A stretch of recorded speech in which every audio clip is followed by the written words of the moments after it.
are counting down to Sunday's Super Bowl, where the reigning champs, the Kansas City Chiefs, can, of course, make history against the Philadelphia Eagles if they win their third consecutive championship. Well, we got to figure out who has the right stuff, right? Joining us now with his predictions is one of the most respected voices in sports from New Orleans. Please welcome host of the Stephen A. Smith Show and ESPN's First Take, the one and only Stephen A. Smith. Thanks so much for being with us. My pleasure. How y'all doing? So, okay, let's just dive right into this. Who do you think, you've covered so many Super Bowls, so who do you think has the advantage here? How do you view this matchup? Well, believe it or not, under most circumstances, it's absolutely impossible to say that anybody has an advantage over Patrick Mahomes because he's the modern-day Superman of the NFL. He's absolutely sensational. He's clearly and universally recognized as the best in the game. He's a three-time Super Bowl champion. He's the reigning back-to-back Super Bowl champion. He's something special. And because no matter what you throw in his direction, because of his greatness, he finds a way to overcome and adapt. He's had double-digit deficits every single time he's been on this stage, and each time he's come back and won. So this is what he brings to the table. At least 3 of the 4 occasions he's won. This is what he brings to the table. The Philadelphia Eagles are collectively considered the better team because they have just talent across the board, but they don't have Patrick Mahomes, and that's how everybody's thinking. They also didn't have Patrick Mahomes 2 years ago when we saw this same exact matchup. Chiefs won in 2023. What is different this time around? Well, I think the difference now is Saquon Barkley. He was just acknowledged as the Offensive Player of the Year. Last night, he rushed for over 2,000 yards this season. He would have broken the all-time single-season rushing record had the Philadelphia Eagles allowed him to play the very last game of the regular season against his old team, the New York Giants. But they didn't want to risk injury. They wanted to make sure he was ready for the playoffs, and it turned out to be the right decision because here they are as the NFC champions in this Super Bowl, Super Bowl 59. But here's another thing to bring into consideration.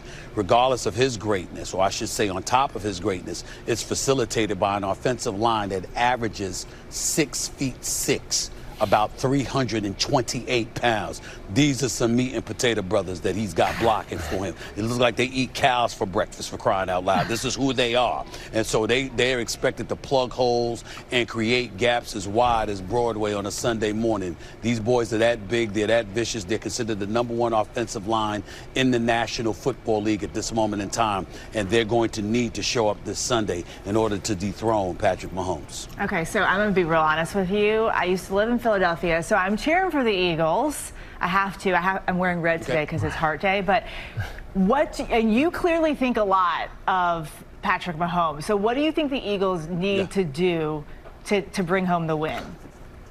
Well, first of all, they have to run the football effectively, which is why I brought up Saquon Barkley and that offensive line. They're going to have to play mistake-free football because when you commit mistakes, you're giving the opposing team the ball, and you don't want to give Patrick Mahomes too many bites at the apple. Number 3, they are the #1 ranked defense in the National Football League. Their defensive coordinator, Vic Fangio, has done an exceptional job across the ball. They can rush the passer with just 4 guys. They don't need to boatload you with blitzes going after a quarterback. So they can sit up there and have people in the secondary as well. They can defend against the run. They can defend against the pass. They're that elite. The issue is their defensive coordinator, Vic Fangio, is 0-8 versus Patrick Mahomes. 0-8. 0-6 when he was a member of the Denver Broncos. And so when you look at it from that standpoint, he's got his work cut out for him. He's going to have to figure it out. But the Eagles, from a personnel standpoint, if you're considered elite defensively and offensively, you've got Saquon Barkley and a bunch of supplementary parts surrounding him, you should be able to win this game. They certainly, people look at them and they know they're capable of doing it. 0-8 for the defensive coordinator is pretty bad. Not very good. That's like my fantasy record. Kind of so, yeah. Stephen A., if the Chiefs do win, is Patrick Mahomes the GOAT? In some people's eyes, he will be, but not all, because 3, or rather 4 in this case, because it would be 3-peat plus the 1 that he won as well.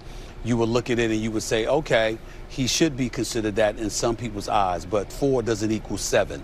Tom Brady has 7 Super Bowl championships. Patrick Mahomes does not have that yet. Now, it's not his fault. He's been a starter for 7 years. 7 years he's won an AFC title.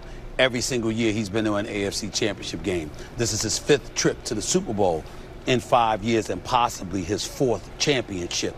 So you got to look at it from that standpoint and say there's legitimacy to the consideration of him being the best ever because nobody has ever three-peated in the National Football League as a Super Bowl champion. However, it's not 7. And just the irony of it all, guys, is that Tom Brady, in his first year as a broadcaster, as a color commentator, is calling this Super Bowl this Sunday. So it makes for very, very interesting and compelling content as well. Stephen A. Smith, thank you so much for being here with us today.